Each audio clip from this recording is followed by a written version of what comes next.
Bridget is an adult education program framed by principles. Principles which affirm the centrality of the learner within the program, as well as the democratic principle of co-participation in the design, development and evaluation of the program. Adult participants look for relevance within the adult education program, and therefore the first principle that informs Bridget focuses on the importance that the education process addresses the real and immediate needs of the adult participants.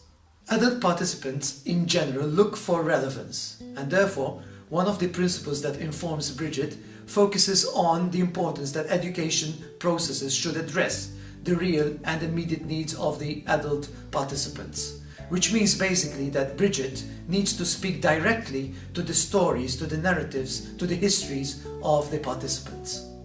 Directly linked to the first principle, which, as I said, focuses on the importance that Bridget addresses the real and immediate needs of participants, is the second principle.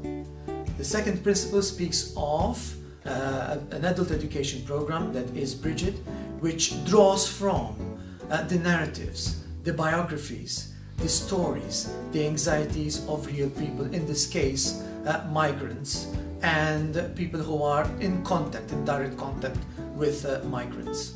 The third principle that informs Bridget follows logically from the first and second principle. It acknowledges adult participants as co-producers of knowledge rather than passive consumers of knowledge. This is a program that draws from the histories, the biographies, the narratives, the stories of participants, and therefore these stories and narratives are at the center of Bridget. In other words, knowledge produced by the protagonist, that is adult participants, inform the design, development and evaluation of the program. The fourth principle that informs Bridget speaks of the importance of participants being involved in all stages of the teaching learning process. In other words, in the design stage, in the development stage, in the evaluation stage of the program. And that is exactly what happened in Bridget. The protagonists, that is the adult learners, were involved in all stages of the program, through their reflection, through their input, through their critique, through their evaluation. The fifth principle basically crystallizes what we've said so far.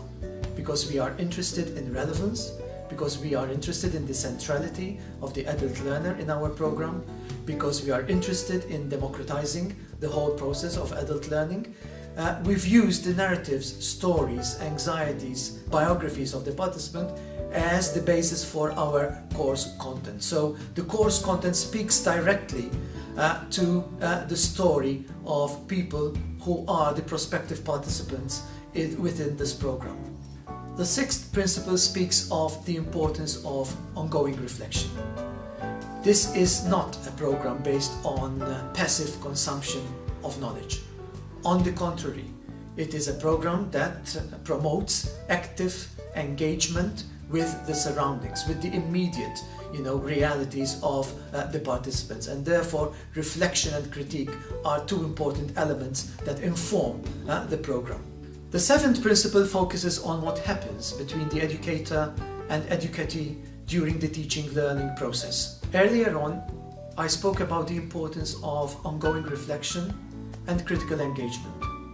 For these two elements to happen within the teaching learning process, we need a very particular educational space. An educational space which is defined, informed by mutual respect and trust. This means that the education process is meant to empower and transform all those involved in the teaching learning process. The eighth principle is based on the basic sociological awareness that participants as well as the educators are not neutral. And therefore, Bridget has to acknowledge, and did in fact acknowledge, the socio-economic, cultural complexity of the participants. The ninth principle is based on a fundamental principle in pedagogy, that you cannot just transfer pedagogies from one educational environment to another. In other words, in Bridget we were very much aware that we cannot transfer face-to-face pedagogies into virtual pedagogies, and therefore the two different environments required two different pedagogies. The 10th and final principle is based on the basic awareness that education is not simply a cognitive act. And therefore, Bridget gave a lot of importance to the emotional baggage that participants brought into the teaching learning process.